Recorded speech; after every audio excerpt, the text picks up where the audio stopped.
And now to another bankruptcy filing by Spirit Airlines. It's second in a year, the move coming during this major holiday travel weekend. ABC's Alex Persay joins us with what this could mean for passengers. And Alex, the airline having a tough time.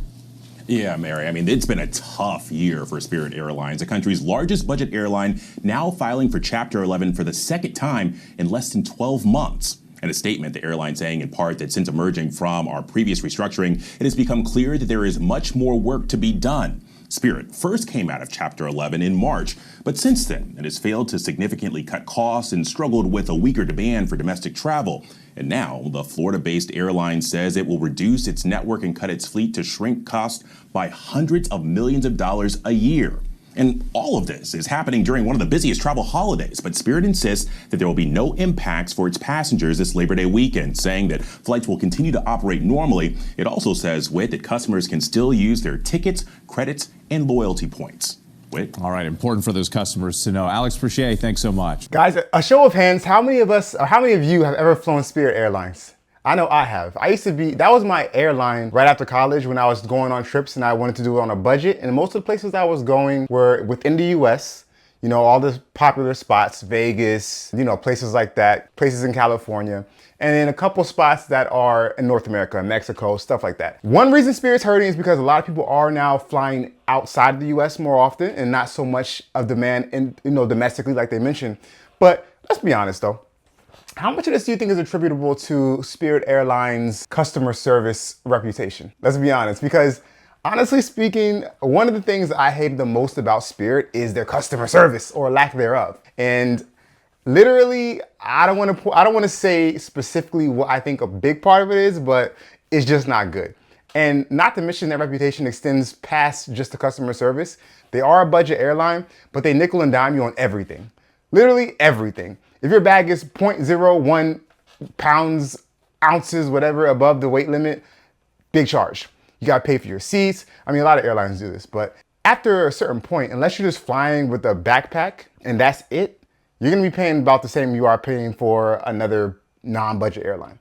So again, it has its purpose, but it's funny because the reputation Spirit has is not great. Like, I know people that every time I bring Spirit up, they're like, oh my gosh, I can never fly Spirit. I'd rather not fly at all. People really feel this way. They think they're gonna fall out of the sky. I have a family member who's one of her favorite statements is, if you fly Spirit, you're gonna turn into a spirit. I'm like, why do y'all think this way? Now I will say this, the other budget airline, Frontier Airlines, which is another budget competitor to Spirit, I will never fly that again, ever in my life. I had one of the worst experiences ever. And really, it may have not been that bad looking back on it, but you know how you have like PTSD, or you might get food poisoning from a certain food and you never want to eat it again, even though it probably won't give you food poisoning again. So I was flying Frontier one time and before it took off, they made an announcement over the loudspeaker, the pilot or whoever it was, and they were saying that they had to deplane. So we all had to deplane. First, the only time I ever had to deplane, hopefully I don't have to do it again. And they said it was because of mechanical issues. And even though we had not taken off, just hearing the pilot say the plane had mechanical issues was enough to make me never fly the airline again.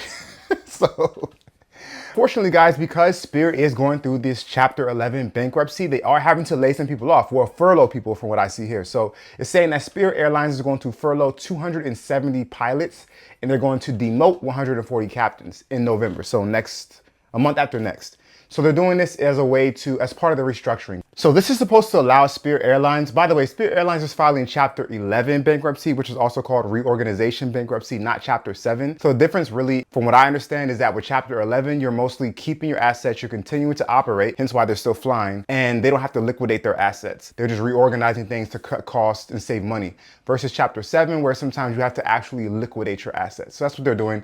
And it's part of their reorganization under Chapter 11. They're gonna be furloughing a lot of people, furloughing 270 pilots, and they're cutting down some of their routes. So they were already having problems anyways with the lack of demand for domestic travel, and now they're going to reduce a lot of their routes. And I noticed this too, because recently I was booking a flight to out of the country, and I noticed that Spirit Airlines didn't fly there, which I believe they flew to this country previously. So I don't know if this is part of the reason why they no longer have flights going there, or if they never did it all. This is my first time going to the country, but just goes to show you that, you know, they're going through it right now. And actually at one point in time recently, they were trying to merge with, I think it may have been not United, was it American or United? I don't know. But Spirit was trying to actually merge with a different airline, and that hasn't gone through. I think it's failed twice. So that's also a big part of why they're struggling right now. And so yeah, it's unfortunate because a lot of people are going to be, well, I don't know what to say. I'm not going to say they're going to be losing their jobs. They're going to be furloughed. So it's temporary, hopefully. But if they don't get absorbed and they go bust, yeah, people will be losing their jobs. And it's never good when people lose their jobs, right? Just another chapter in the saga of Spirit Airlines, but generally speaking, another chapter in the saga of a tough 2 or 3 years of layoffs and furloughs and quiet quitting and loud firing or whatever is going on. It's been a tough job market, a tough economy, and this is just another sign and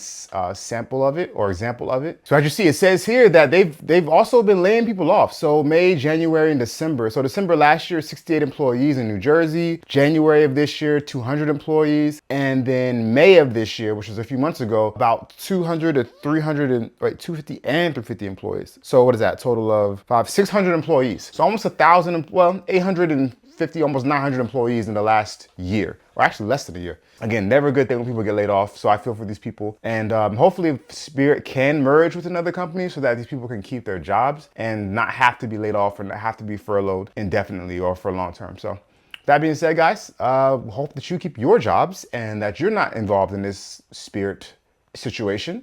And until next time, make smart financial decisions.